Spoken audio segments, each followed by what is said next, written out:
Trucking right, I heard a dark voice beside of me, and I looked round in a state of fright.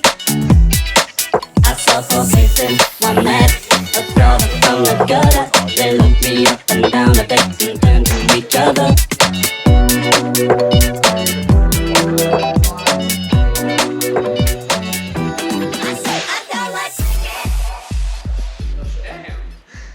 Welcome everybody to the Pair of Kings podcast. It's our first in-person video podcast, which is kind of crazy. We've been doing this now for almost 3 years. As always, I'm your host, Saul Thompson. You can find me on Instagram at Saul Thompson. I'm joined this week not only by my wonderful co-host. I'm Michael Smith. You can find me on Instagram at @_Smithstagram. And we are joined this week by a very special guest, as I guess I'm sure you can see, Zach Kinninger, Basketcase. It's been what, like 2 years since the first interview? 3. Yeah, it's been 3 years. Has Long it really time, been? bro. Yeah. Holy shit. Yeah. Welcome back. Yeah, thanks for having me. Yeah, I would like to point out that not everyone will be watching this. No, so but some of you can't see that, and that's okay. Welcome. Yeah. Zach, as many of you probably know, is responsible for Basketcase Gallery, the brand that I think we've talked about quite a few times on here. Yeah. And he just finished doing a pop-up in New York. Or not finished. I guess you've extended it by a little bit, but Yeah, it's pretty much done now. we're wrapping up. Yeah. It's been 2 days. How's it been? It's been good. It's been super good. Saturday was crazy. It was like super crazy. It's like overdrive, fight or flight. Everybody's just sort of like trying to figure out how to make it work, which is like a good problem to have. Mm-hmm. And then Sunday has been a little bit more chill. But it's been great. It's been a super good 2 days. I'm super happy with the turnout. I've been really like divorced from social media. How long did you guys extend it for? Just tomorrow or just 2 more days? Yeah, we just planned it for 3 days this time. We negotiated when we were like finding spots. Basically, we were like, oh, what if we could just do it for 2 days? And then they were like, okay. They were like, what about 3 days? And they were like, okay. We were like, what about 4 days? They were like, chill out. It actually works for us a lot of times when we're trying to find these leases on short terms, because a lot of these spaces in New York are on month to month anyways. So sometimes when you call them on the first and you're like, hey, what about in 3 weeks? We know you have no leases going. You can kind of finesse a few day rates, so we did our best out here. So tomorrow will be our last day. We're just doing a half day on Monday. Nice. So it'll be good. I'm sure you've thought about this, and I think we talked about this 3 years ago, but would you ever want to, like, an established brick and mortar? Has the experience of having a pop-up made you more keen on having something in person, like something, physical? I know you operate a lot out of or off of Instagram and on your website, but is there any sort of allure to having an in-person space? Yeah, I mean, I definitely think that we wouldn't be against the idea of doing brick and mortar in New York, but we have a studio space in California, in Costa Mesa. It's like basically our creative studio that like stays a mess, and then we just open it on the weekend. But it's kind of like an antsy retail motto. The page for it is like a private Instagram page, and we try and keep it a little bit more like low key, because all the pop-ups and the collections and these moments are like these massive rollouts where we're trying to create big impact and sort of create a moment and make it feel special. And so like part of it is trying to keep part of the brand sort of discoverable and low key. And like maybe there's a world where we could do something like that in New York. I think the hardest part is just that a lot of our operations is out of LA County. Yeah. And I feel very connected to our team and whatnot. And I think the only world that would function would be me essentially coming out here by myself and maybe like kind of running a small operation out of here for a year, 2 years time. And I like our team too much to kind of lead everyone, I think. But I don't know. You never know. Sometimes maybe there'll be an opportunity that comes up that we don't have to create for ourselves, and maybe that could be it. But yeah. It's also like you guys do fit checks in like 2 seconds, but I totally forgot. You guys do like infrequent online store openings also. Like you're sort of keeping is that like production limited, or that's like Yeah, I think it's like honestly, the release schedule originally was born out of the project being in my dorm room and not having enough money to front a ton of production. And so like the idea was that I could, front enough to get some screen printing or DTG samples. And then I would do all the editorial with like my friends in college. And then we would just, release it on the website for the weekend, which is now like a very common model to see brands do, like these pre-order windows. But at the time it was sort of like a bit taboo for us to do it. But it really served us early on. So it's kind of one of those things where we just try and not fix something that's not broken. Yeah. It also like allows us to really concentrate effort on like the presentation of like, I got a note from our producer. What's up? He said, bring my knee down because it was in front of my face.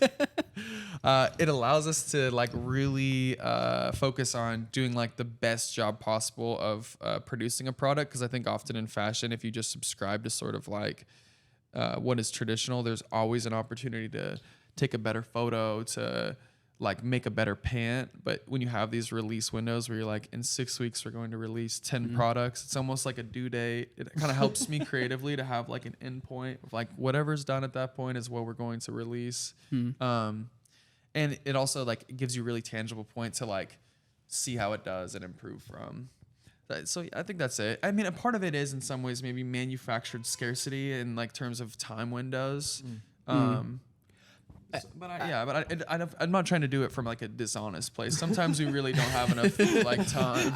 I feel like it's manufactured scarcity in a non-exclusionary way. It's exciting for people that they can like be there at the right time to get this item, but it's not like if you're not there with a bot first thing in the morning, you're not getting your jeans. It's like I feel like it's like special in some way. I appreciate that. Thank you. Yeah, we try to not be super exclusive in the vibes at like the Popup and whatnot. We try and make sure everyone feels like they can totally ask whatever questions they want or anything like that. Yeah. You were at the front for the last 48 hours, just like talking to everybody. Yes, sir. Social Zach, man. It's more conversation than I do in these 2 days than I do for like months on end. So my social battery at the end of this is like completely fried. But it's good. You guys are getting me. Yeah, I was gonna say you're done. You guys got me at like the very end of my social battery. I have like no filter at this point, so it could go south.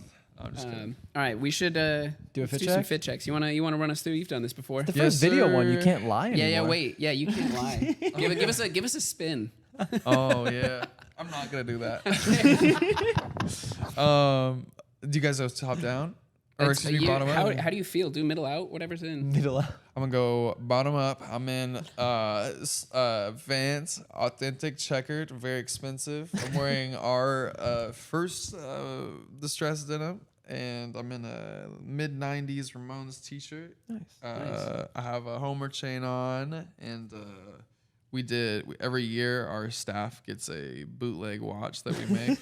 So I'm in our AP something. I'm not a big watch guy, but every year we make 5 like really ostentatious bootleg watches, and that's it. That's all I'm wearing. You're in the audio pigot. Yeah. Audio pigot. Yeah. I got Birkenstocks and socks, which is a classic combo for me. Nike socks like that. Yeah, I've been like, I went on vacation for 2 weeks. Like walking around so much that my feet hurt. And I'm just tired of wearing like hiking boots or running shoes that I want to wear. Comfortable, like crunchy outside granola house shoes everywhere, which is great. So that's working for me. I've got bootleg Capital shorts on because on principle I can't pay $300, $400 something for a pair of shorts. I thought they were real. How can you make fun of fakes as much as you do and also be like, on principle I can't pay $300? Well, because I'm not selling them to like kids on Grailed, right? Oh, that's your problem. Yeah. No, I'm completely open about it. 2, I've had these for like 3 years. I'm not just chucking them the second they like stop being cool. And then third of all, like, I don't know, they were like $20 on Taobao. Like, I'm sure, the sweatshop that produced these was not necessarily ethically, functioning. However, I feel bad about that. Don't get me wrong, but I've stopped. I've grown as a human being, and listen, like, this is not who you are anymore. All right. You got me from a dark time. And then I've got like a Terry polo. Yeah. Yeah. And then my Boston Red Sox hat, which has now come with me to 5 continents. I need South America and Antarctica to complete the trifecta. Is there only 7 continents? Cool. I forgot, man. I haven't done geography in like 20 years. Can I see your elementary school diploma? Today I am wearing fake Mastodon Adidas Are Rick those Owens fake? Ramones, not Ramones, sorry, sock sneakers, fake Rick Owens Moody basketball shorts, a fake These Rick are my Owens favorite. shirt with a picture of Rick getting fucked by a horse on it. I'm so hungry I could. Fake Rick Owens arm warmers, a lot of fake chrome hearts, and a fake Parts of 4 chain that is fake, made out of a single fake piece of wood. Oh wait. These basketball shorts are my favorite, bro. Yeah, they're really cool. These are one of my Really favorite tight. Rick Owens pieces. It for is a sure. bit Fake sad you ones. don't play basketball. I'm kidding. I just found a good way to lie on the video. Yeah. I have these, and then these are my summer basketball shorts, and then in the winter I have the leather ones of the exact same like. I can't find the non-leather ones in my size. And if you find the leather ones, they're like $3,000 or They're some so shit now. expensive, bro. I got these for $200 on the Real. Dang. I got the leather ones for $200 on the Real. Dang. Plug in the Real. Sponsor this podcast, the Real. Except I'd love fuck it, the yeah. Real. Okay, fuck the Real. They hired also hired don't. all the people who like know about shit now, so you can't get cheap stuff Yeah, anymore. they're a little smarter now. Yeah. All the Rick shit that gets posted. If it gets posted for cheap, it's because someone is fixing it behind the scenes and they're gonna buy it the second it drops. Damn. Allegedly.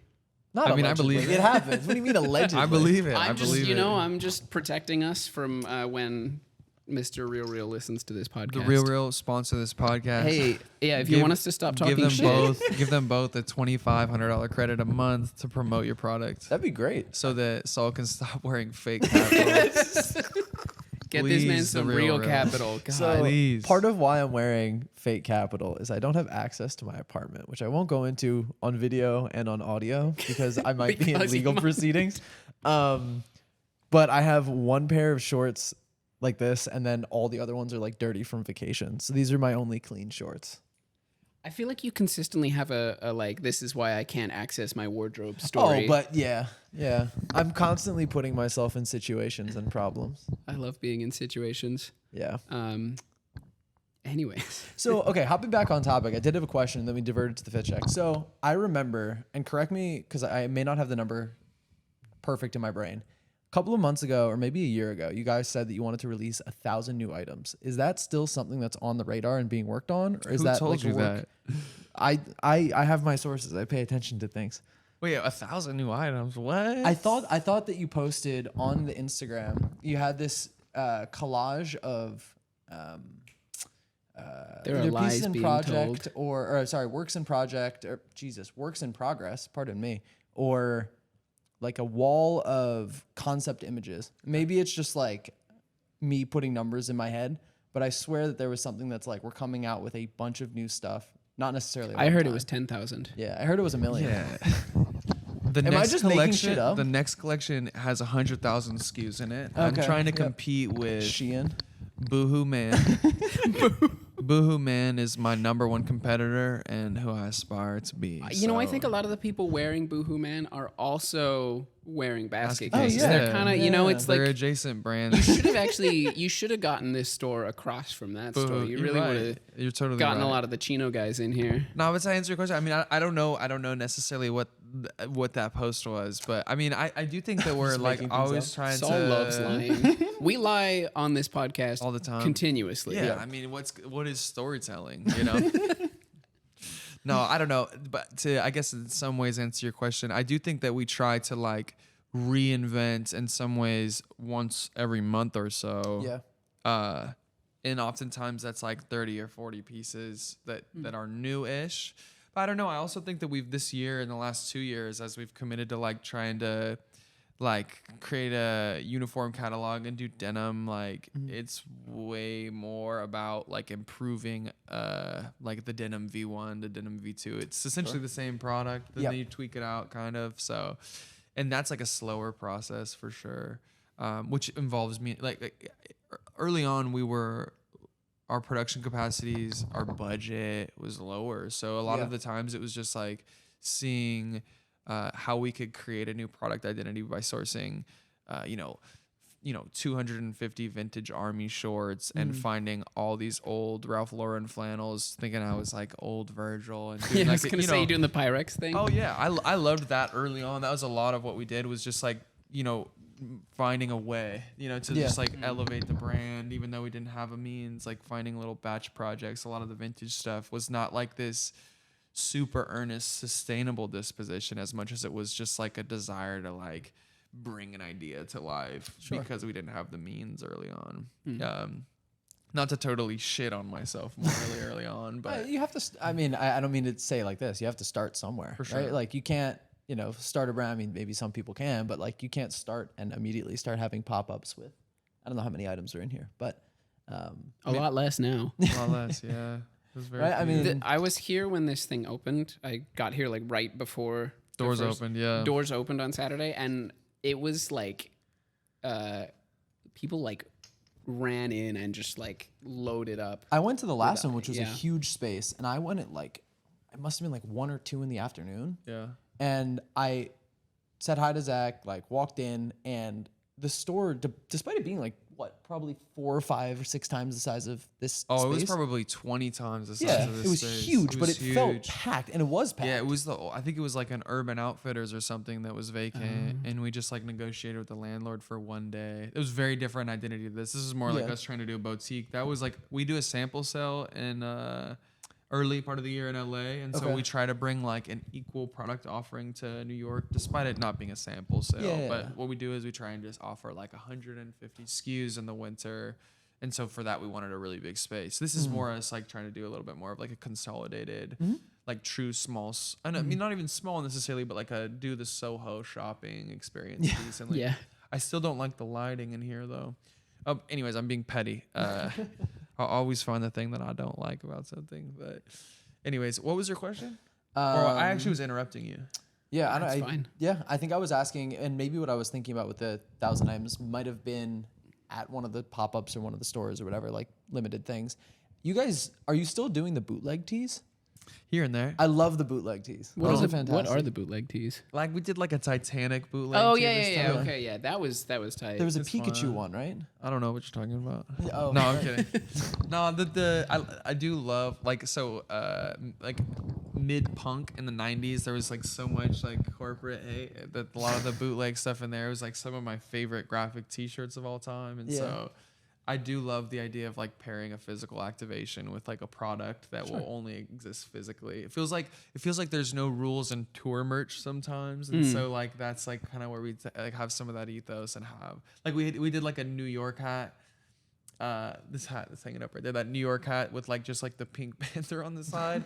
It's like the laziest design ever, but it's just fun. Like I just like the New York hat and I like the Pink Panther. It's like there's a time and place, to not take it so seriously, because like so much of it is like trying to make the editorial feel like an Essence editorial and trying to make a hoodie feel like it's worth $250.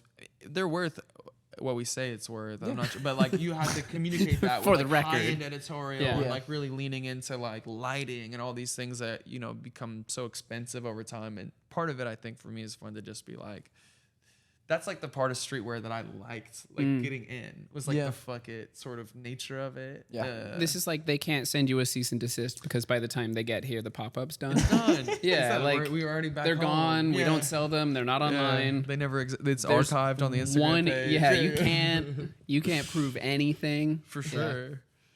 Yeah, and I think the cease and desist in this space are even like a medal of honor in some. Yeah, no, you should frame that shit. I mean, depending on the bootleg, I do think now You get the Nike one. It's like the the like dot on the forehead. Yeah, for sure. The Nike one's crazy because the Nike one comes with a real lawsuit. I think they Like actually, immediately. Yeah, Nike doesn't play like yeah. I don't know about that. I think after the Warren Lotus stuff, they like I've heard from people that have fucked around and did the Jordan stuff that it could get really hairy, like 6 figures hairy, which is no joke. Yeah. Holy shit. Whatever happened with their Bape lawsuit? Oh, Did they you're win? right. Yeah. It was the Bape one and then the Adidas Tom Brown one, right? The Adidas Tom Brown one. That got thrown out? They lost, and then Nike Adidas lost. I'm pretty sure it was Adidas lost. I think Adidas did lose. Yeah. And then Nike was like, "Hold up, we could do it." And then they tried to sue Bape. I don't know what the rules are on that, and I don't know if they like. Yeah, that's so interesting, bro.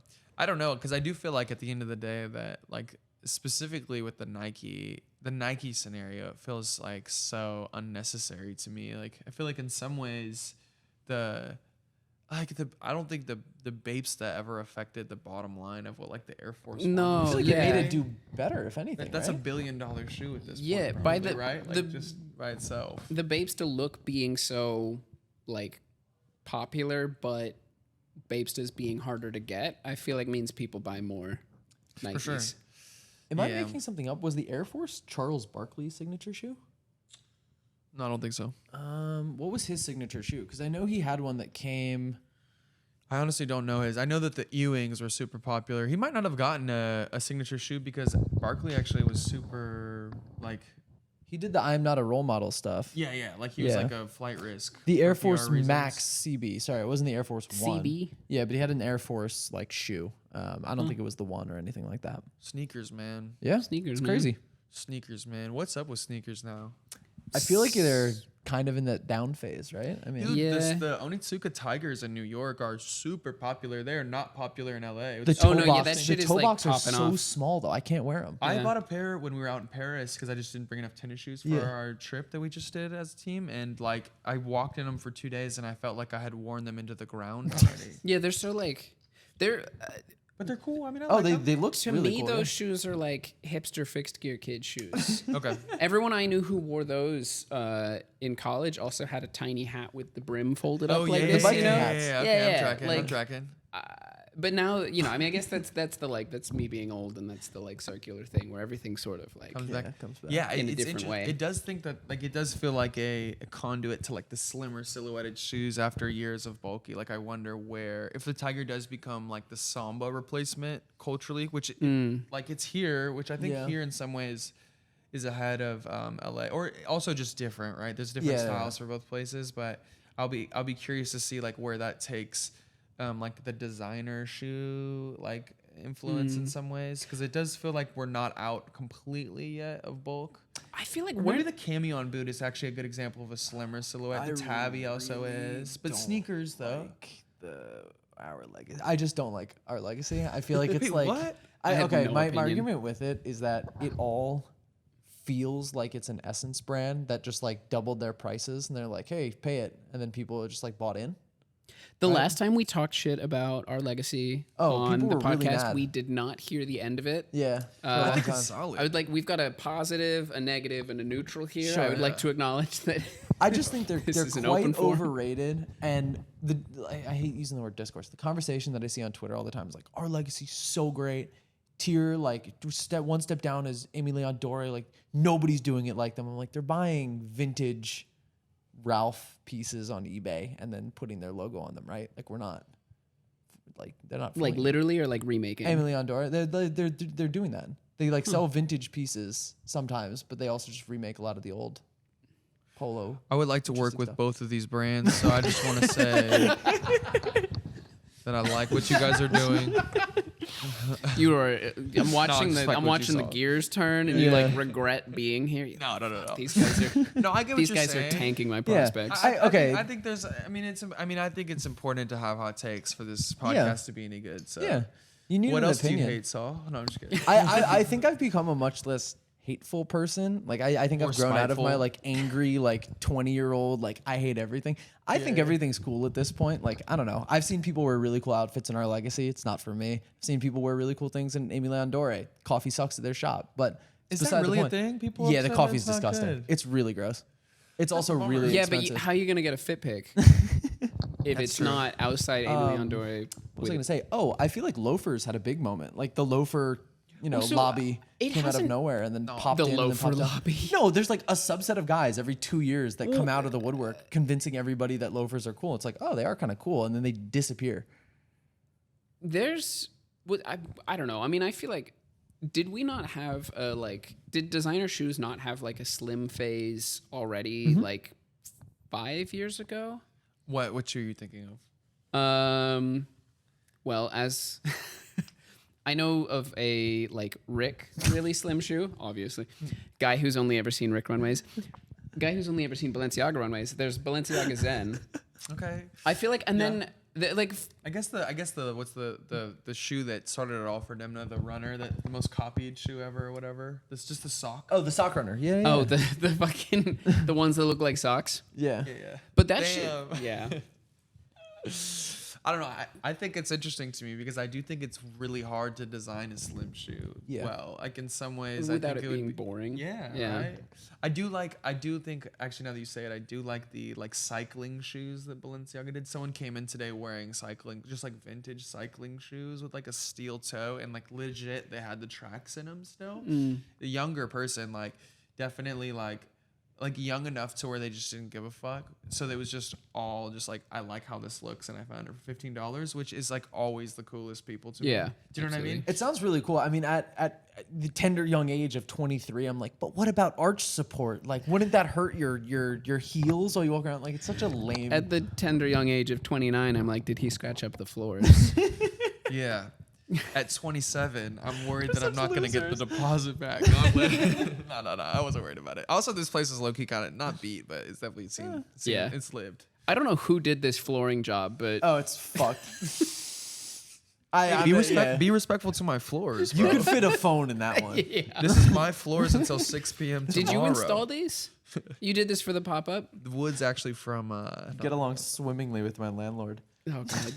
We can't talk about it, man. No, we can't talk about that though. No, it's a good callback. So, as a brand that's really grown, I mean, over the past 3 years, very much grown. But even since you began, you've grown quite big. I mean, big Instagram following, big in-person presence, things like that. Are there things that you look back on and you're like, I wish I could have done this differently, or holy shit, we really nailed it, sort of without knowing? You know what I mean? Are there any things that you just managed to do well based on instinct or just based on feel? I guess just more as like a brand that's really come up and managed to stay, 1, relevant, but 2, popular, 3, making good stuff. So the question is like any regrets I have, or like things I wish I could have done better earlier? Yeah, looking back, like what did you, I guess, or what would you have wanted to do differently, and then what would you have absolutely wanted to keep the same?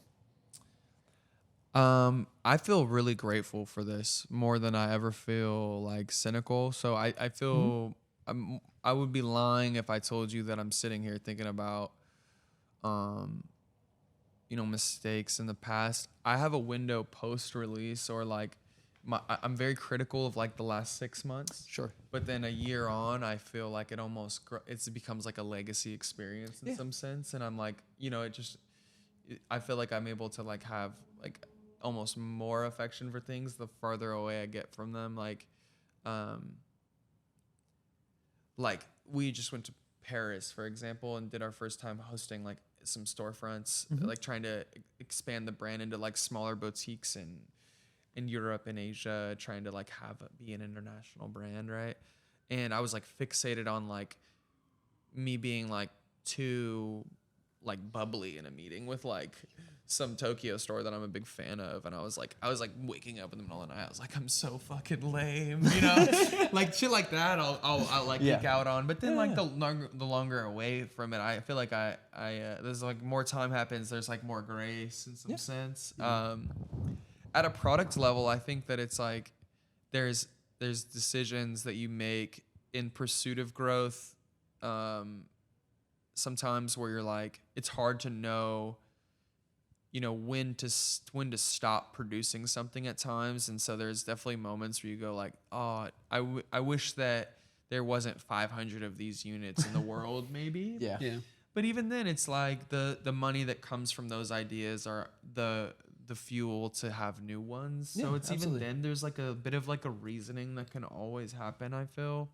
So I would say I'm not the most regretful person, but I am quite critical and like very of like my own decision making. I think just as like the brand grows, the margin for error lessens, like in some sense. Sure. But when I look back at like 2018, 2019 and like DTG printing the entire first 6 months, like of course, like there's part of me of like, fuck, everyone who got a t-shirt in that era, it probably washed off. You know what I mean? But I also was selling the t-shirts I sold hoodies. I sold DTG printed Gildan hoodies for like $30 with a $7 profit margin because all I wanted was like just for my friends in college to be able to afford it. Yeah. And so in some ways I was like, fuck it. Like I needed it to be that at the time. Yeah. You know, I would have loved for that hoodie to have aged well, but I guess there was like It's their fault for washing it. yeah, never wash it for sure. So yeah, I would say mostly no though. Honestly, that's great. Mostly no, yeah. On the topic of getting bigger on Instagram, you are wasting your advertising budget on me. Oh, dude. I get a once a day. I think I get a Basketcase ad. As do I. Today I got it immediately after watching your story. That's so funny. Okay, so when we have like releases, most of the let me get a little technical for you really quick. So digital marketing is an animal. I wish that like digital marketing, you didn't have to do it, or we never had to do it. I wish I was like Zach Bia and I could just like give my product to like Drake and then like sell 10,000 hoodies. But Yeah, like but then you'd be Zach Bia. Well, I mean, no, I said Sorry. my cap. I really want to work with Zach Bia. Zach so- Bia, if you're listening. No, but what I'm saying, like, I didn't have a network going into this, so like a lot of this early on was me figuring out how to like spend an extra $30 on 2 Instagram posts to grow a following, and then how to like follow up over DM and be really kind to people so that they felt included. Like very much so like a retail approach, like closer to like a diner than like a streetwear brand, if that makes sense, in terms of like holding a community together. Yeah. It does work really well because that's before I even knew you were on the podcast. That's what got me interested in. Yeah, I mean, what's interesting though is it is a bummer because as like a creative person, right, and in some ways this being my quote unquote art, right, I do wish that the way that you like were introduced to the brand was in earnest, like you know, because I think that's like the most special way to like encounter something. But I don't know, you can't have everything. But to say that though, when we have releases or whatever, there's most of our effective advertising budget is on retargeting, which is that's just like how digital marketing works. Sure. Unfortunately, like the 9th time you see something is when you buy something in terms of like consumer behavior. We call that reach and frequency. Yeah, and like not to get too granular, but it's a bummer. Like the creative side of me is like, I hate that people are seeing this 10 times while we have a drop happening online, but then it's also like we need our digital marketing to function and be like a profitable venture. Yeah. No, Of course. It's like, you know, if I see an Instagram ad for a brand that I like, I'm not like, oh, this is disingenuous. Yeah, but it's if only it's like disingenuous 8 when I times, don't like. though? No, it's fine. It's like they clearly. Well, look, I clicked on it. That's Right. my fault. And now, you know, you click on it and then you get in that like retargeting, like, oh, this guy likes this shit. Totally. There just needs to be like a I'm at the Popup button. Yeah. Like a stop showing They me got this. me. I'm Just like a more there. complicated, yeah. No, for sure. I do wish that we could do this without any digital marketing. So to anybody that I've ever annoyed with an Instagram ad, I want to say I'm sorry. I'm also not sorry. Also, a it'll little go bit. away as soon as you buy something. Yeah, exactly. Like the way to effectively fix it. I'd rather see Basketcase ads than like the shitty fucking ones that I get for like crypto scams Yeah. or Okay, like okay, forex traders. I'm like, show me at least something that I'm tangentially interested in or actually interested in. Half the time, I just think I'm looking at your story, and then I'm like, oh, it's that picture of the jeans again. With the black shoes coming out. It's really interesting. I think I Monkey also think sees that, action, Yeah, they're on I'm like- activation. but part of it too, I think, is Instagram has transformed mostly into like a product app. Yeah. In a sense that it feels like there's like They built in that shopping thing. Yeah. shopping I don't know thing, if and it anybody also uses just feels it. like all the stuff is mostly like it's become like high social media in a sense. Like I think as like TikTok has emerged and stories become the predominant experience on Instagram, I think posts become like what a news story used to be. Like Yahoo News is now an Instagram post. Like, does that make sense? Like, I that's get what your you mean. headline. Yeah, in a yeah, sense. yeah. And so it's concise and it's product driven and the communication and copy needs to be good and whatever. Also, So I mean- Instagram specifically is a conduit for us Yeah. to communicate product, and then you advertise and this and the above. But the stories, I just be letting shit fly. Yeah. For the most part. I try and As just you like should. post whatever, you know. Could you promote anything on a story? Could I just throw a selfie of me and just be like, Yeah, no, so- 18 to 24 men, show this like 1,000 times a day to everybody interested? It's just like, I block that. nearly Stupid-ass every. I block nearly every Instagram ad company I get because if you block enough companies, you get to the really funny shit. Okay. You get like, you know, like you block all the big name companies spending a bunch of money and they start to show you like the guy doing like weird basketball tricks or like the guy like hanging upside down and playing guitar and he's just like, the people need to see this and I will get big. And like, so and you know, it's like, it's posts with like, you got like Levi Johnson who's trying to build like a personal brand. Yeah. It's just an obscure name. Oh, okay. Yeah, it's just like a random person. Name, but it's someone who's just like, you know, and they're like, their caption is like, I can help you with your marketing, but it's shot on like an Android phone. Yeah, and it's Have like you seen horrible. the Instagram reels? I get them and I send them to Michael sometimes of like dudes in their 40s doing fit checks to like no audience. It's I because marvelous. some It's dudes in their incredible. 40s are doing fit checks to a huge audience. No, but they see that and And then they're like, I can do this. yeah, exactly. There's one guy that I just recently got on TikTok that's like, his first TikTok was about a midlife crisis and he started buying designer. Yeah. Wait, I'm loving it. Is this Can I say that? Balenci Owens? Oh yeah. He Shout out to Balenci Owens. Shout out bro. Balenci Owens. I should follow him back. He tagged me. He followed you. Yeah, so some kid commented on his post where he was wearing like a Rick Owens thing and he's like, oh, I think this Rick stuff doesn't fit in here. You should check out This stuff. Michael. He does it like he knows what to do. And I'm like, no, this looks fine. Like, leave him alone. Okay, so he made like a reply to a post and it was like in earnest and he was like, yo, I figured out how to wear these Rick Owens shirts. You have to wear like a long line shirt. Like that's how the proportions work. This dude's like 42 with kids. And actually the content piece I thought was like profound. I was like, more people who are trying to buy Rick Owens need to see this. Yeah, it's because really that's tight. actually the truth. He's going through the journey in a way that like a lot of people start wearing Rick and they're like, why don't I look Yeah. good? like you know, why am I not Oliver Dorr too or whatever? But there's also like he's 42, so he's not coming under the same ridicule of like a 15-year-old kid trying this at school, right? Like it's That's just like true. Well, I No, cannot but wait I'm for him saying, to like- hear this, bro. No, Keep no. going, man. he's sick. I want him to keep going. Rick is for olds.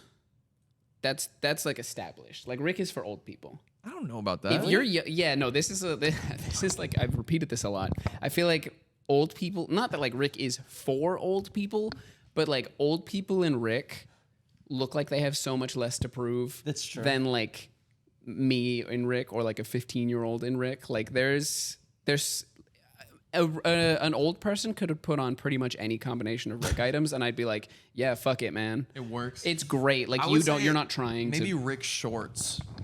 Rick shorts. I feel like when I see like a guy who's like 38 and just like has like a Rick Shorts outfit going on, I'm like, I feel like that guy has that outfit, like the same outfit in 3 of them, and that's maybe all he wears. That's what I think. That's tight. My girlfriend's dad owns like 8 articles of clothing. I love that. Are they all they're- Rick? No. They're all like Arc'teryx or like he's not like a tech wear guy, but he just Like Blue Lives Matter.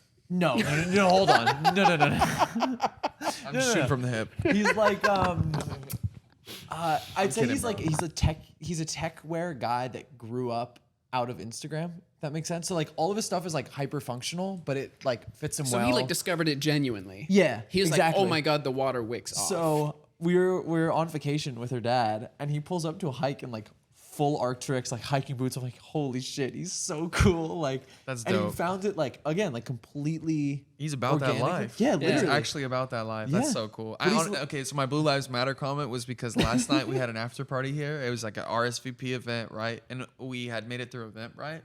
So Zach invited the whole NYPD, right? They show up. No, but okay, another story. NYPD, a guy came in Oh, at the shit. front at the opening of the pop-up when the line was around the block, and he had an NYPD vest on. He came in and he was like, yo, and I was like, yo, like, I was just like getting ready for him to be Yeah. like, yo, I'm gonna have to shut this bitch down. Like, what? But, and then he was like, oh, yeah, like, I'm just on my break. Do you mind if I shop around? And I'm like, oh, yeah, of course. Thinking that, like, I'm like gonna be able just to using like, the badge to skip the line. the guy was not a police officer. What? He was not a police officer, bro. He just found a vest. Wait, was that the guy in the fluorescent vest? Yes. Yeah. Oh my god, I really thought he was here doing something official. I thought he was like helping the line or something, or like he was like just part of Soho work, bro. Fuck, I gotta start walking around in a fluorescent vest. Hey, Basketcase, we got a line here. We're gonna need $500, and we're gonna set up some pitons for I'm you. not even mad about it, bro. I thought it was a good play. It was a good hustle, and he bought clothes. So I'm not even mad. Like he literally he skipped the line, but he didn't he didn't say he didn't threaten me or anything. He so asked for the solid. Punisher skull to get screen printed on him. Oh, the Blue Lives Matter comment though. Okay, so we used Eventbrite. It's just an events platform. We RSVP, right? And I did not know that Eventbrite, when you post in a link, or if you create an Eventbrite link, it's not automatically private. It just becomes a post on Eventbrite because Eventbrite is in the business of exploring and finding events in your city. Apparently, people browse Eventbrite for just shit that's going on. I think at some point when I've had nothing to do, I've Googled what to do in New York tonight, and Eventbrite pops up, and none of them are good. Okay, but so we had a group of 4 or 5 dudes that were in their 50s, bro. And they slid and they pulled up in Punisher Blue Lives Matter tees, but not in they're tech vibes. They didn't seem like threatening figures. That's just the only shirts they have. They're like, who do you know? And he was like, I know them through Philip. And we were like, Philip who? And we've talked to a lot of people this weekend, so we're just like, okay, fuck, maybe they work on the back end of something cool. We don't know. And they just sat on the couch the whole for an hour, and then eventually Johnny, thank you Johnny for doing this, was respectfully was like, hey, you know what? This is actually only our staff. Just kind of lied to them and escorted them out because they were kind of just loitering and drinking all the alcohol. Which June Shine offered. Shout out to June Shine. I appreciate you guys. Yo. Hell yeah. June Shine sponsor this podcast. The Real sponsor this podcast. We're Essential looking Water. Essential Water. And Zach Bia sponsors this podcast. Amy Leon Dore. We'll stop anyways, talking funny story. shit. So that's why it was in my head, bro. I'm sorry. Anytime I think of an older male now, I'm like, that's crazy. That guy was just wearing that shirt. It wasn't even on. It didn't even seem like he even knew what he was wearing. It was just dad mode, where you just wear a shirt. Yeah, you just pick whatever's there. What's in the drawer, I my grandpa sort of has the energy. It's that post of James Harden working out. He don't have the internet. The You mask, don't know. my grandpa would probably put on anything I gave him just because it's oh, it's a shirt. I want to see what the craziest one is. The ones on Facebook you see that's my wife hates that I'm a welder. Also, I drive a Ford F-150. God bless America. Hyper targeted, yeah. Yeah, I need to get one of those for him. But somebody just bought all that guy's data and knows he owns Ford F-150. He's a welder. And he's like, this shit is speaking to me, bro. And That's it's crazy. No, yeah. I need to get or start collecting those as mementos. Yeah. Well, Balenciaga's referencing them for probably the next 3 years, so it'll probably be played. You'll get one eventually. You should get the I am a Balenciaga one. 23-year-old with a podcast. I live. Oh yeah. My phone number is. No, please don't. Not live. I gotta go through the video and cut it. That's funny. Michael loves reading my phone number out on the podcast. Okay. Yeah. Social security number, address, anything. What's your phone number, by the way? I'm not doing that. I'm not doing that. Tight. Oh my goodness. What was I gonna say? So, New York versus LA. What are the differences that you see coming into pop-ups, especially, but just the people engaging with the brand? So LA has better weather. Debatable. Nope. No, because you got to be in LA to experience it. Okay. Shut up. Okay. No, what I'll say about LA people and New York people, New York, so LA people are generally a bit warmer than New York people, but they're all full of shit. It's a bit normal to sort of aggrandize stories and talk about committing to doing something together in the future, and it's just kind of a normal thing to just not do it. It's almost it's kind of like everything's so nice and easy in some parts of California that everyone just kind of becomes flaky, I think. Or I mean, I actually don't want to say this to talk about all people. I would say that the blemishes of LA is that it can be a bit flaky. Sometimes New York, I love that shit. For the record. Oh, not having not even that. Vibes? It's sometimes you see someone from that you knew years ago, and you just there's nothing you don't have a lot to talk about, but you're hey, we should hang out, or I'll see you around, and neither of you mean it, but it's it's almost like a hi, what's up? It's so good to see you, but it's like that's like no one does you mean that? Who knows? Yeah, no one really like even if neither of you has like a strong desire to see the other one again, it's something you say as like a it's like term of endearment. You don't actually want to know. Yeah, totally. But okay, and then New York, I would say that like less warmth in terms of like a general communication dynamic, but when it is kind, there's like it's honest in some ways. So someone will like tell me like in LA, no one will say anything that they'd ever been upset for or anything like that. But like in New York, someone will be like, "Yo, you fucked this up in my order. I fuck with the brand though." You know, it's like, and it's nice because you kind of know sort of where someone's at, and that seems generally true in like a cultural context in the sense of like LA, you deal with like. Everyone seems really nice. Yeah. But there's a bit more dishonesty. And then New York, I think it's a bit more direct and abrasive at times, but there's the positive of that is you kind of know where people stand. Sure. You know? And I really like both. I'm a bit, you know, I've grown up in California, right? So I'm like way more like intolerant to that in some sense because it's what I've grown up with. So I'm especially put off by flakiness and dishonesty in the space. Being in and around also like fashion and entertainment at times is quite a bit of it. Would you say that that's the transplant, seeing that as like part of the culture, or is that just like LA culture? It's a little bit more flaky. I don't know. I actually, I don't know if I would. I don't want to sound like I know too much about what it is. You know, I've met some really great people in California. I've also met really great people in New York. So I think that there's opportunity to come through either sort of cultural dynamic and be a special person. But yeah, I really appreciate it in New York, especially like just like getting to have. So in New York, people will say like, hey, like I appreciate this brand so much, and this thing that you did really like affected me, and it's like an awesome experience to have at a pop-up. And it will be like if there's anything that I could help with, like I'd love to help with it. And then LA, it's like, hey, here's this project I'm working on. Like, will you give me critique and tell me how to like grow it? It's like but both of them are huge compliments in a sense to get to be a part of either part of those conversations. And I'm aggregating the experience a little bit, but I would say that's like the largest standout in terms of like the cultural dynamic. I think LA, I think people in New York dress a bit better because layering is sort of inbred, like that you have layering, right? Yeah. But I will say that like the best dressed people in LA, like being able to pull off, you know, just a t-shirt and like and shorts with like a pair of like low top sneakers with like minimal accessories and stuff like that. Like the people that have like the grace to be able to sort of put something together that's really simple. There's also something really special about that sort of like Cali sort of like bougie sort of like bohemian swag. That's like only in LA in certain parts you see these people that are like putting it kind of all together. New York, it feels a bit more like calculated, and there's a lot more brand awareness in New York. Brand seems more important here is what I'd say. LA, like vintage is bigger. I think people, I don't know, people are a bit cheaper. New York people are willing to like spend money on product that they're going to wear for a long time, and there's less hesitancy in LA, I think, because there's such an aftermarket. There's like a lot like vintage and thrifting and secondhand stuff is very available in California. So I think like there's less people who are interested. Like there's a true bartering. There's even like a questioning at times at the checkout of like, oh, can I get, you know, money off? And it's like, did you see a sale sign? You know, and wait, people try and barter with you here?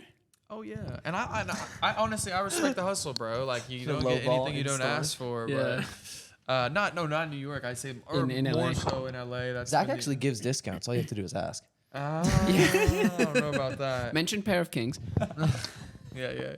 I'm now a sponsor of this podcast. There's the like specific New York guy, fashion guy who doesn't know how to look cool without a puffer jacket on. Yeah. And so you like it hits like 70. He got that shit on. And the puffers come. Yeah, he looks great, but I know he gets home and like wrings that shit out. Like for sure, bro. It's definitely definitely two different styles, you know, and footwear is more important out here as well. Like, cause it's a walkable city. Right? Yeah. It's not. Like you spend most of your time in a car in California. You drive everywhere, so it's not as important. You can put on some bullshit. You could drive in Kiss heels all day. You can't. I've tried. Okay. That shit sucks. For sure. Yeah. But yeah, I think it'd be primary. I think those are the first things that come to my head. Yeah. I really like, these are the two cities that have like given us the most affection and time and attention. So we invest a lot into them. You know? Tulsa, Oklahoma. What the fuck is up? Yeah. It's coming to your city. I have friends in Tulsa. Where's that Cleveland, Ohio pop-up? We're gonna do some stuff with this store called Exhibition in Cleveland. Shout out shit. Exhibition in hell yeah. Cleveland. There actually is a Cleveland, Ohio pop-up. Yes. Oh no, I don't know about a pop up. You know. All right. I don't know about a pop up. But yeah. There's- Anyways. There is Cleveland, Ohio work. So For wait, sure. you're from LA. Who's your basketball team? Okay. I'm a LeBron James fan. Yeah. Transparently. Yeah. LeBron was like my Jordan. I Yeah. started watching him when I was like 8. The real greatest player of all time. Not that journeyman Michael Jordan. Oh yeah, I don't know. I used to be like vehemently interested in the argument, but bro, sports is like an escape from the work context. You know what I mean? Like Yeah. I like to watch sports or play basketball to like be disconnected from like. It's so much stimulus and like, Yeah. oh, what's the best photo? What's the best video? What's the best product? Who's like changing shit up? Like the sports is when I like go smooth brand. Adam Sandler plays in the courts like right over there. Dude, I know, and I Is that picture of him with Timothy Chalamet? Yeah, that was so on that cool. court And they right match. over there. Yeah, and they're then both in there. he was on a court that's like a block and a half from Anna's dad's spot. Shit. Anna's my girlfriend. But yeah, I was like, oh shit. I was there one day before. Go play and pickup with Adam Sandler. He's apparently pretty good. Like he quite really good. hoops. Yeah. He definitely really hoops. He knows how to play. Damn. Yeah. Like I think he plays like multiple times a week. Like what I would do. obviously he's not the most athletic guy anymore, but you could tell he really does it. No, He does We it- really I'm want to sure- work I'm with Adam sure Sandler you- in the future. So Yeah.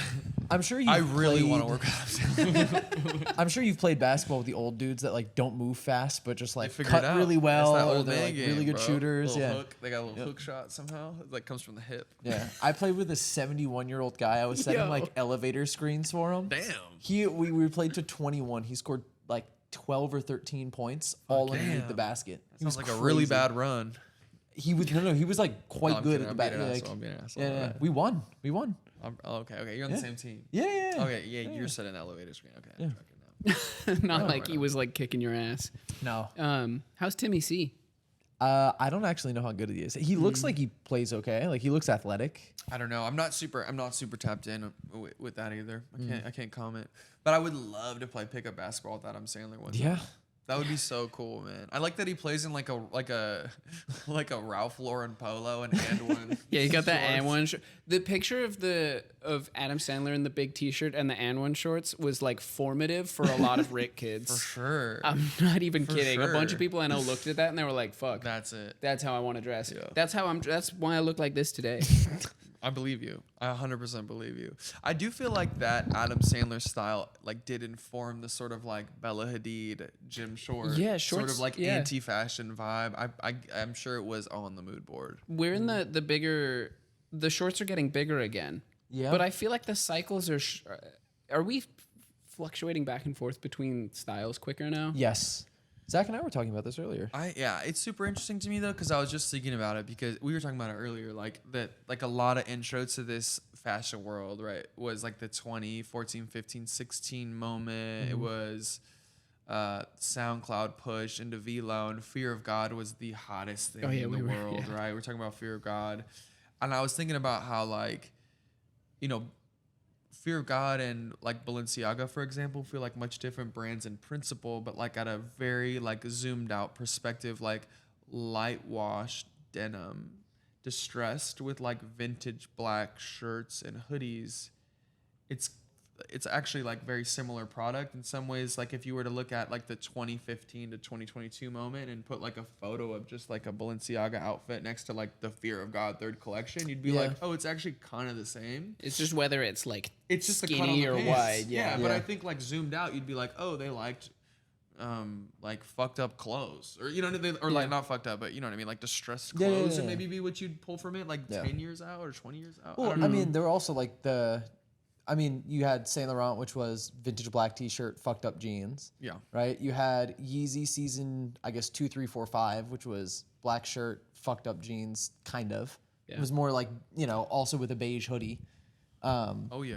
But like, I think all things come down to it. I think you're absolutely correct. Where like if you were to meld all of it, you'd get probably black shirt, some And sort like of light jean. wash jeans. Yeah. Yeah, it's interesting. I don't know, but it does feel like there was like some change in the middle where like the Yeezy basics, like all pastels had a moment. Yeah. But I wonder if you pulled that from it, Yeah. if it would just feel like all that changed was the cut on the pants.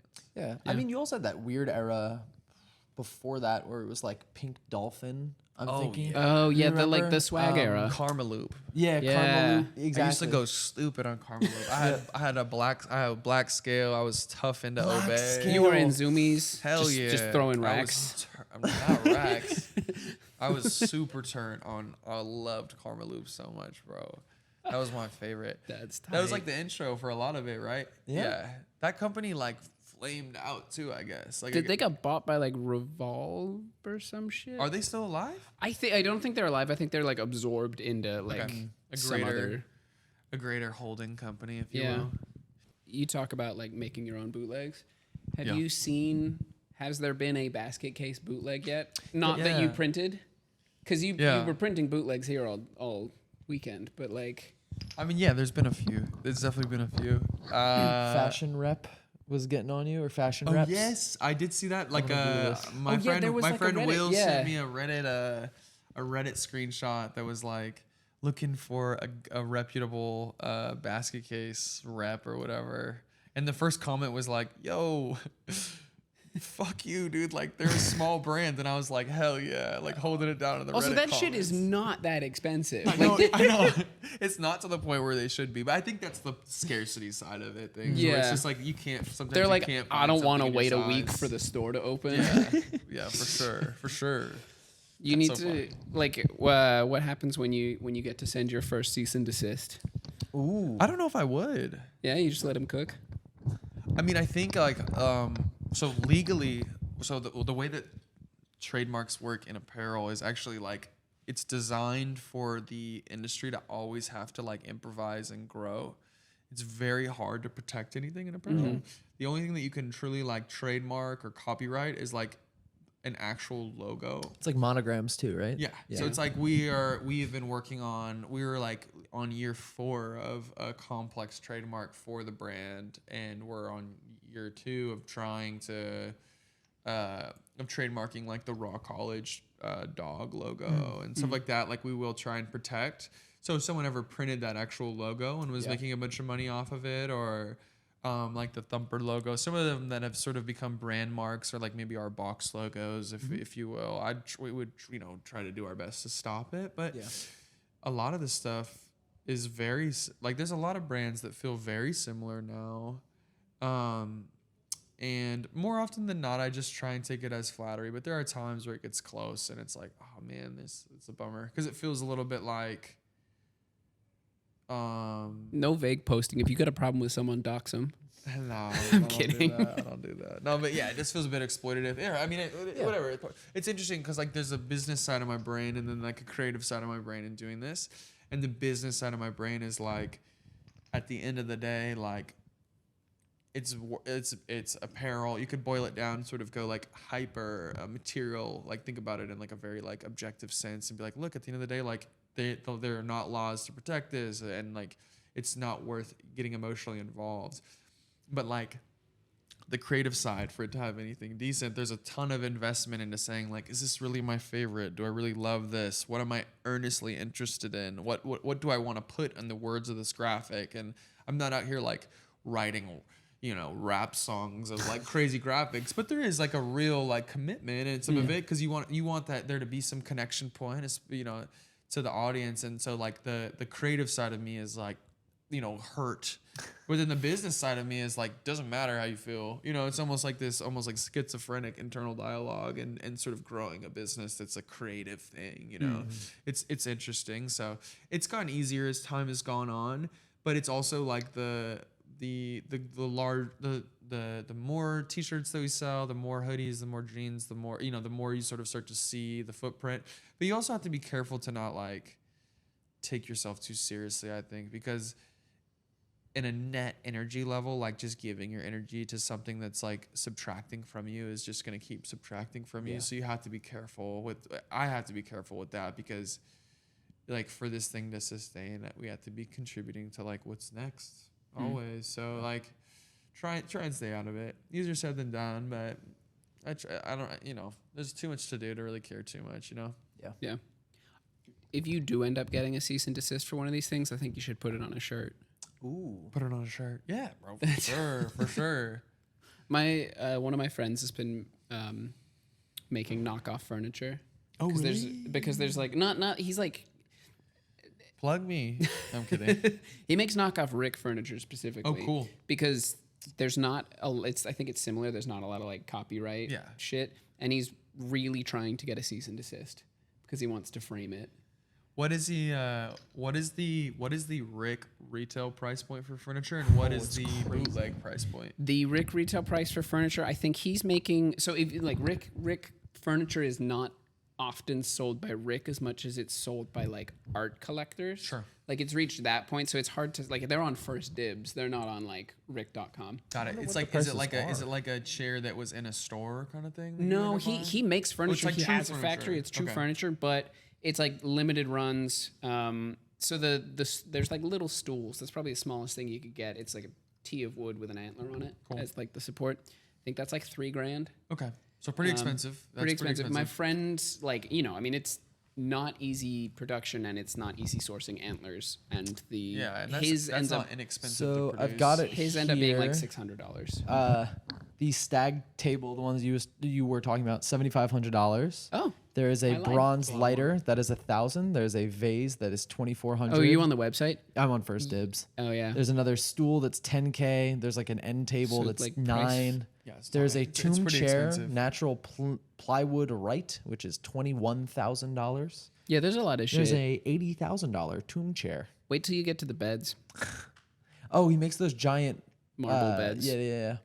Marble. It's a huge like marble. Imagine jumping into bed and just shattering your leg. Materials cost? Oh Your my gosh. femur Or just it's not getting marble, crushed. it's like some similar But it looks like marble. Yeah, it's And like it's heavy. It's rock. It's rocks for sure. It's fucked. rocks. So it's what? It's like $50,000. Oh, that would be well, no, it's like $250,000. Okay. Cuz it's like, as tall as this shit and just like a solid chunk of like stone wrapping around an entire bed. It's marble. Sorry for derailing this by talking about Rick. That's kind of my thing. No, Take a shot every time. I enjoy it. Honestly, You roll out of bed I'm a and just fan. like crack your skull on the marble bed. I'm a fan. Yeah, I'm like an entry level Rick Owens fan for the most part. Like I have, but Me like too. so it's I like learning more. I think Rick Owens is like the most he should be the most respected designer in fashion in the sense that his reference point is truly only his own. You said it, not me, man. I'm not for the. Like it's to me like there is artistry in like the music industry, artistry in the in like apparel or storytelling, maybe even movies. There's a point of which like you could tell that someone's following a similar story structure, song structure, right?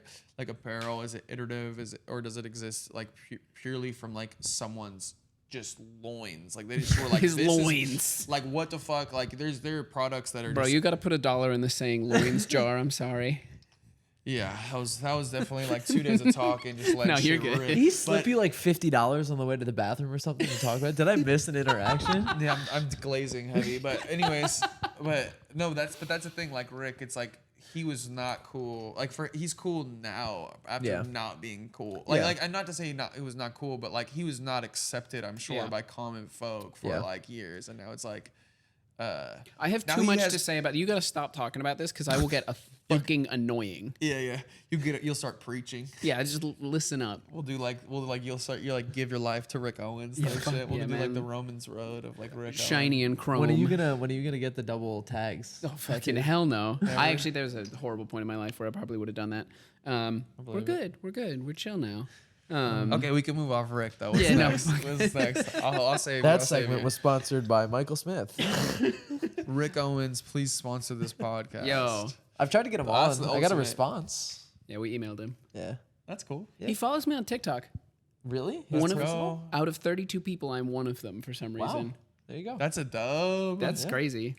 That's cool. Paris Fashion Week next year. let's fucking go. Courtside. Count me in. Courtside at the runway. No, there's enough. That's fine. We're I don't good. think it will be long before that's. I feel like if you guys keep like just earnestly trying to speak about fashion, there's not a lot of. They don't want me there. I'm such a conversations fucking happening. loser.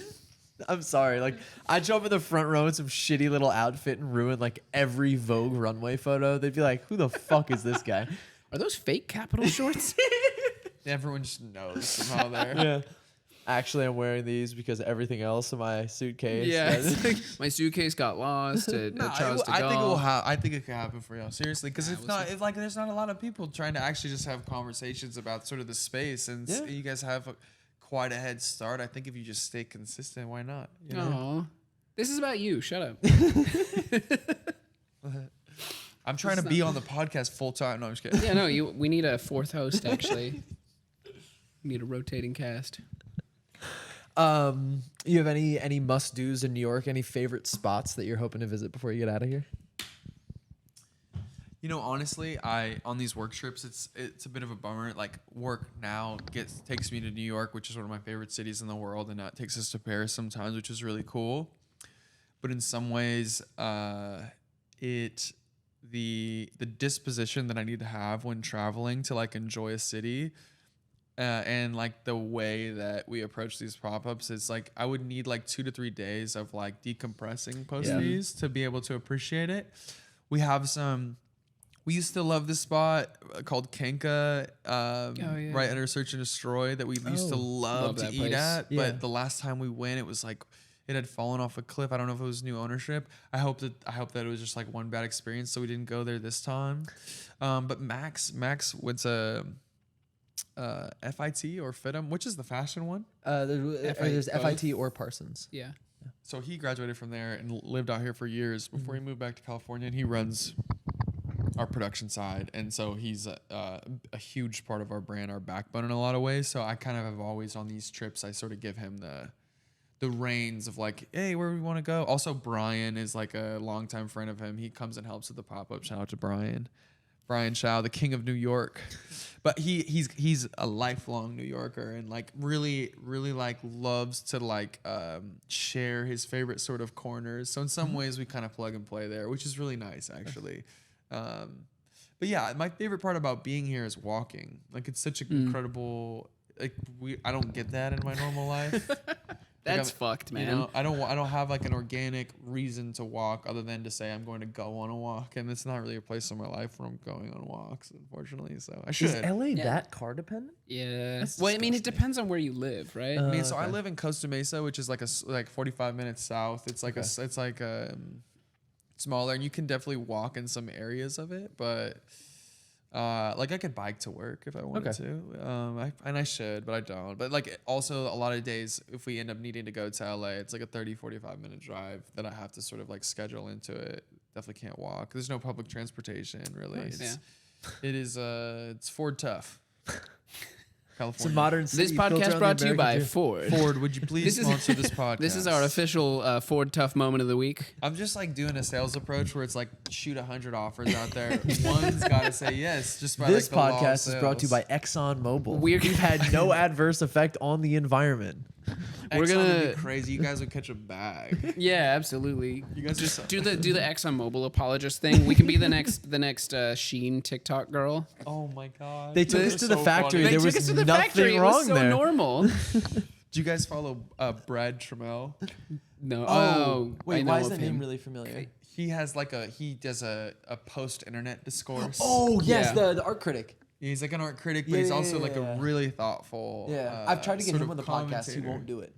Yeah, I've talked to him. I'm a huge He's just like, fan. I just don't do podcasts. Anyways, I think you guys would connect with a lot of his work because he'll just post like obscure screenshots he finds on corner of the he's internet great. or whatnot. It's really impressive. But like I remember, like that was sort of how I discovered the The Shein Shein stuff. thing, It's yeah. so funny, bro. That shit was crazy. I keep, not anymore, but like in the couple weeks after that, I would go back and like check the profiles of a few of the people who had did that just to see like, Where they at? are they continuing as normal? And they are. Most of them have deleted their Shein posts. Which I don't know if they lose the bag for doing that. But No, like, I don't know if maybe? there's probably something contractual about like keeping it up there. Yeah, for sure. For sure. I mean, you know, you're an influencer full time, Yeah. so you know about these. That contracts is and what these I do posts. for a living. Full time Full time. I make money off of posting posting big brand deals. big brand deals. I'm sponsored by Rick. Rick Owens. No, I Michael follows me around and says, you should buy Rick for like yeah. 20 hours of the day. They pay me $1,000 a day to do that. That would be great. It fits into the margin on the beds. Yeah. Callbacks, baby. One bed pays for my whole year of employment. Oh my God. It's tight. No, I have a job. I know you do. I'm sorry. It's okay. I'm sorry. It's almost newsworthy unto itself. Like podcast host has actual job. Podcast host works in an office. It's crazy, man. We'll get out of it eventually. Don't worry. Gonna make it big. I'm sorry, Saul. Oh, why? I just need a place to live. This is terrible, dude. It's No, it's that's too fucking sad. grim. We can't do it's that. It's so grim. It's so grim. This episode is brought to you by landlords. We're not the scum of the earth. Need the landlords union. They're the fucking worst. I fucking hate my landlord. He's just not a good person. I can say that much. That's as I'll much as probably we'll end up allow. bleeping that. I don't know. What was I gonna say though? I had one more question. Before we got out of here. Oh, I know what I was gonna ask. For New York and LA exclusives, how do you decide what to do?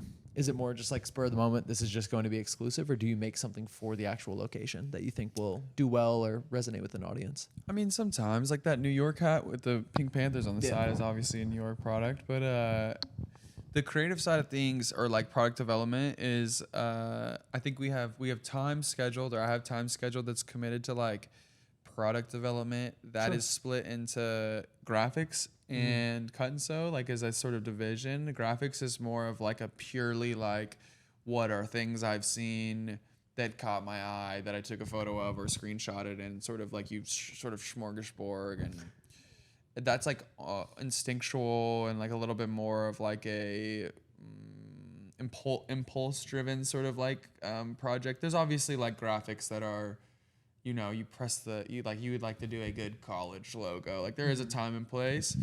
And then the cut and sew is like, it's a little bit more of like a utility focused conversation, because just the barrier of entry at a cost level, you don't want to make mistakes in product development because it's expensive. Yeah. And then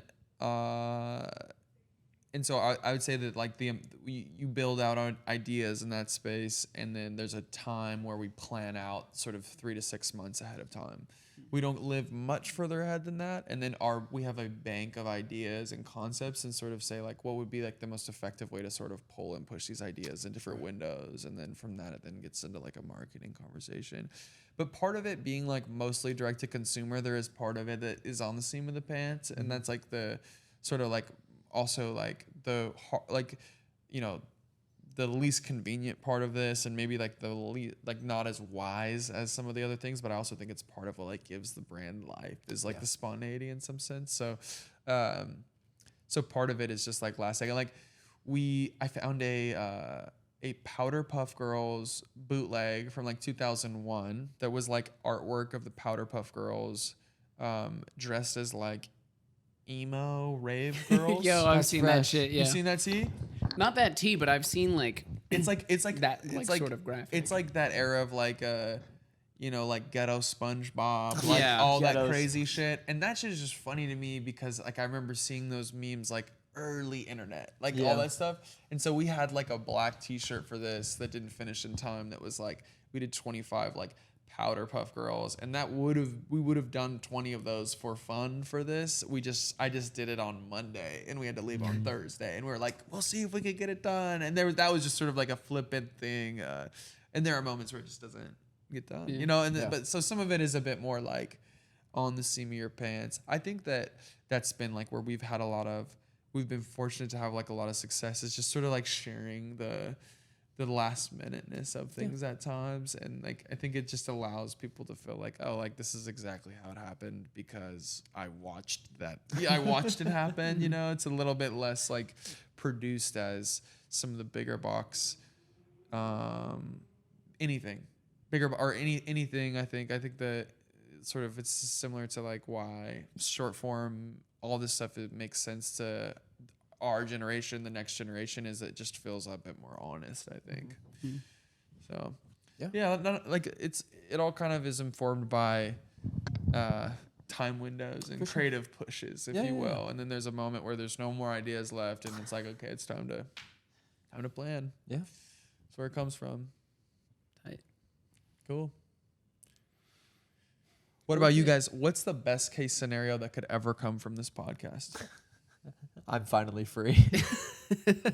No, I don't really know. I mean, do you guys have like a reference point in another industry? Like, do you look at somebody like Anthony Fantano, for example, is a really cool example of someone who was passionate about music and turned that into like he's a meaningful voice in music in a lot of ways, and did it independently. Or like, do you guys have like a aspirational direction? Part of me is worried personally that if this becomes like a full-time job, or like, something that I have to do rather than something that I choose to do, the love for it will then fade. Yeah, that is the scary part. Yeah. So, it definitely changes once there's pressure on it, for sure. I also just like worry about security and sustainability still. like, I at a certain point, if this becomes like a full-time thing, do I like lose? Do I like lose that security that I have by working in like a? Are we gonna get an healthcare? office job? Yeah. Oh yeah, but I mean, like, is that would that be a hope for it to be like what if it could contribute a salary? If that happens, that's really cool, and I would obviously enjoy that way more than coding. Like that shit's like, there's no passion in that. It would be nice to do something that I'm passionate about. Yeah. For a living, but I'm also like not expecting it. Yeah. It's a nice to have, not a need to have. Yeah. There's no like entitlement towards it. Yeah. That's good. I mean, I think that's why it's probably why it's good. In some sense that you guys are kind of coming at it from a perspective of like doing it for the love, not doing it for like a return. I also think that that's the sort of people that we tend to engage with or have on the podcast to talk to, are people that are genuinely passionate about it, and they're not necessarily only doing it for a paycheck, right? Fashion is like any other industry. There are people that are in it, as a job, and it's a job, and they go home and it's like, I'm done with this. But there are also some really cool, wonderful, passionate people who also do it as a full-time job. And I think that that's interesting and motivating. And like, again, we've got like a younger audience. I know for a fact that they're, young kids. And I hope that part of the thing that we put out is like, hey, like, you can do this, right? Because like talking to my parents when I was 16 or 17, it was like, oh, I'd like to design clothes. Or like I went and worked at a fashion magazine. They're like, okay, like it's time to think about a real job down the road. And good luck, buddy. Okay. Yo, I just remembered. Yeah. This kid, I posted a TikTok about some Rick item. Some kid, some like teenager, sent me pictures of like a couple days later. He was like, I saw that thing you posted and I really liked it, but it's too expensive. And so I made it.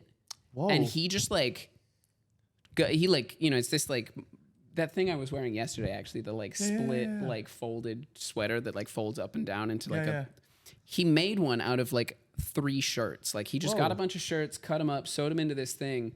It was like, it's like unfinished. It was like a little like, DIY. Yeah, you like DIY'd it, but like, that's the coolest shit I've ever seen. Yeah, that's awesome. He'd been sewing for 3 months. Whoa. He just like, and this kid's like I looked at his profile. He has his like prom pictures. Whoa, that's recently. adorable. And that is the coolest. That's what I want more than I want like, more than I actually care about like whatever this comes with me. It's like it's like the idea that like you can make something accessible for people. Yeah. that otherwise it's like very scary and intimidating to like show people something that they're like, oh, I can like do this. I met a That's kid cool. I who was like a that. fan of the podcast in Stockholm. That's or no, tight. wait, was it? That's we were crazy. we were in Copenhagen. Yeah. We were just in a coffee shop, and I heard somebody go Saul, and I was like, "Oh my, Yo. like what the fuck?" That's crazy. And I talked to him, like really nice kid. He's from Oslo, I believe, off the top of my head, but like really sweet kid. Talked to him for like 10 minutes, and we just like went on our way. That shit went straight to your head, huh? Oh yeah, no, yeah, I'm going absolutely. crazy. I was walking around the city, like Chest out. Yo. no photos, Nah, please. I'm fucking This shit was great for me because like multiple people in that line recognized me, and I was like, I'm him. oh fuck yeah, Yeah. I made it. Him carry. Literally 2 people. Neutron. Hemi Neutron. Hemi I'm built for this shit, fam. Yeah, I love that. I love that, bro. Oh my god. That's cool. I'm him That's shady. crazy. Him shady. Nuts. That's funny. That's why you get the Instagram ads, by the way. because I'm. Conduit, right? Yeah, there it is. It's like the internet think tank sort of circle, man. Yeah, that I don't know. It's just that's what I'm in it for. I like Yeah. that a lot. Who do you do it for, Zach? They asked me. I was gonna give you like a whole like a Drake line there, but it left me. My Or bed the and my courage mama. left me. Hey, it's flashing red. Is that fine? It's gonna explode. I don't know. It's kind of scaring me. Okay, cool. Yeah, we're know. almost done, I think. I think that like the getting to do the creative part doesn't feel like work sometimes, and there's so much of this that is work, you know. Yeah. That's hard and sucks, and but that part doesn't feel like work. So Yeah. I think that like selfishly, that's like getting to have any part of my work that feels not like work feels like such a unique human experience, and it like keeps like an inner child part of me alive, and I feel like that's so rare. Like I feel like very much so like, oh, that's so precious, and for as long as I could do work like that, I'd like to keep doing work like that. The community side for sure, like and then also beyond just like product and sort of like making cool product, doing cool content, storytelling, brand story, this, that, and the above, I've started to find like a lot of meaning in like what it is to like do it as a team, and like really like share the experience with like, you know, 3 people and 5 people and then 7 people, and I don't ever really see the brand being more than like 10 or hopefully like 15 people. I mean, I don't know. I don't want to be too like, I don't want to like step on my own toes and get Your in front of employee myself. 16. Fuck you. But like, I don't know. We like do barbecues at our warehouse on Friday and like shoot, like play knockout as a team or whatever on a little hoop, and like little stuff like that to me has become super precious in a sense where it feels like, you know what, like even if this thing like were to like crash out tomorrow and it all goes to shit, like to get to sort of share that space, it does feel very much so like as challenging and as strenuous as a lot of this time is, and like the amount of hours that everyone puts in to pull this shit off is like it's so much. But I also do think I do have these thoughts sometimes that I'm like, I know that I'm gonna like look back at this and be like, that was like the coolest thing ever, you know? Yeah. So I think there's that. But yeah, I don't know. It's a mixed bag. There's often times where I'm like, oh, this shit is so tough. I do not want to do this anymore. So I'm not. It is always like a, you know, like a work in progress in the sense that like there are days where I'm like, I do not want the amount of responsibility that I have, you know? But then there are days where I feel like, are you kidding me? Like, I'm going to like sit in front of a computer and print out pictures of things I found on the internet and try and find some middle ground that's like my signature on product and people will buy it. Like that, I feel like undeserving in some sense of that. So it's a mixed bag, you know? But yeah. I would say that, whatever that answer was, that mixed bag. Yeah.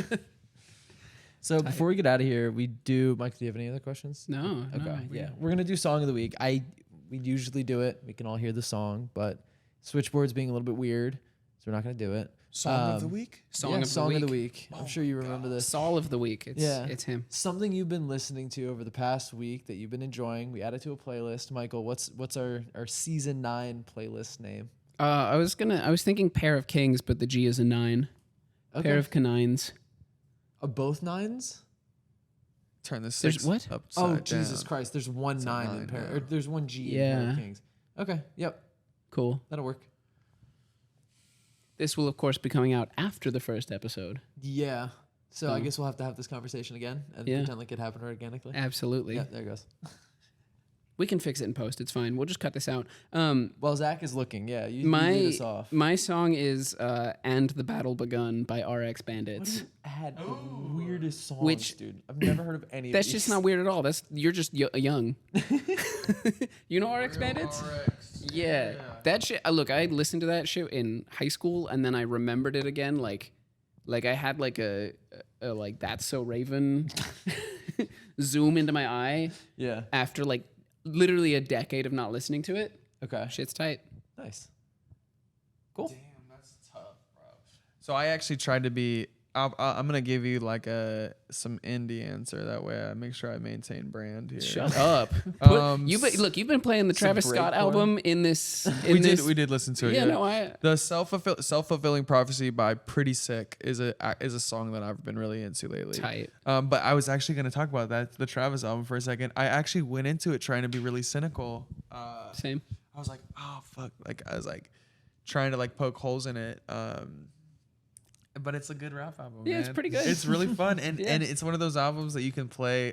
Like you could kind of you could kind of spin it, and it can be in the background, or if you put on headphones, and kind of come to the foreground. It's a good Travis Scott album, man. And I kind of thought we had lost him because of everything, you know. Yeah. But it's a good listen, man. It's a good album. And the art direction was really good. Like the editorial photography, the magazine stuff, it was pretty polished. Like, I'm sure you could poke holes in that and find some reference work, but like. It's pretty crazy. I was impressed by it. I also was not surprised that the Pyramid concert was canceled. Did you guys hear about that? No. So he was supposed to launch the album by doing a concert on the pyramids of Giza. Why? Oh, that's fucked. Really? Yeah, that was the plan. He sold tickets for it at the beginning of the month. What is he on the? Or no, maybe not on, but like right in Alright. front. They had built like a alright, stage yeah. or whatever. Say that's like a desecration. Okay, Yeah. that's what I was gonna say, bro. That was the craziest thing to me. I was like, "There's no way this happens." The pyramids are the oldest like religious monument in the world, maybe. If not, then like pretty close. And like, I don't even know if there's like women's rights in that part of like Egypt. It's like a very, very like conservative, deeply religious part of the world, and they don't play about it. And we're gonna have Travis Scott just like throw his Twin like, bitches. like snake demons and like I'm hard, like no thought gone into the imagery, and then we're gonna have all the conservative people be like, this is why Travis Scott worships the devil, but then Egypt's are like, no, we just don't play with that. Like we're not Good. playing. Like Smart. gone. Anyways, that was just a little hot take. I thought it was pretty You crazy. just green screen him in there. It'll be fine. I would have been really interested to have seen that. Though. Oh, yeah. like Yeah. just the imagery. But anyways, but Do didn't another happen. Fortnite Travis Scott concert, Front of but the this time Pyramids it's of at the Fortnite Pyramids of Giza. That shit went off though. I Okay, guess. It Dusty, really I've affected a lot heard of they really kids. don't play about the religious imagery in Dusty Depot. You yeah. cannot get away with shit there. Not in Greasy Grove. Shut up. I'll round this out. There's a really good song called "How Have You Ever" by Mind Freak Okay. that I found. I was listening to a lot of Thai like surf rock, surf Whoa. pop, and it came up in a related radio. I don't think she's Thai, but it came up in the related once the playlist was done, and it's pretty great. I've been listening to it for like 2 weeks now. It's cool. Hell Deep yeah. cut. Yeah, Yep. Deep cut. yeah. If you need any recommendations for Thai surf pop, let me know. I've been wondering actually. Yeah. There was an old band called Jim and Swim. I think they still make music. I don't know why old, but I used to message them back when I had a Facebook like every year for like 4 years.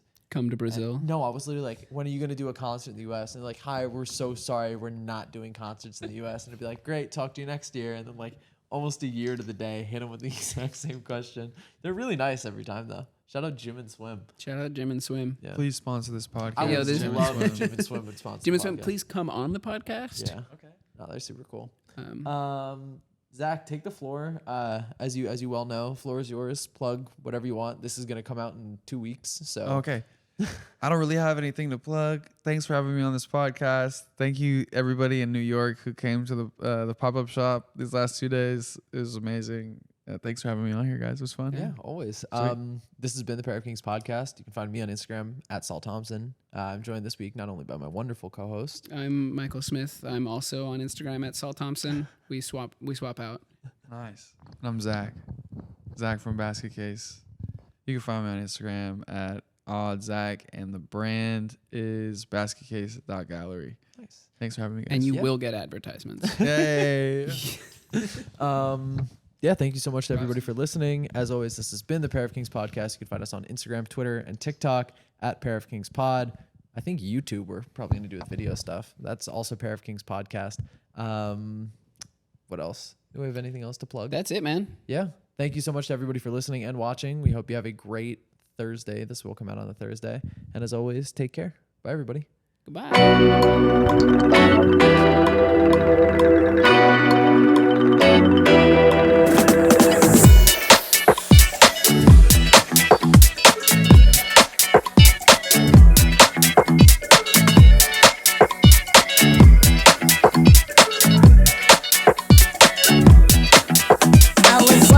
Down the street, concentrating on trucking right. I heard a dark voice beside of me, and I looked round in a state of fright. I saw four faces, one met a brother from the gutter. They looked me up and down a bit and turned to each other.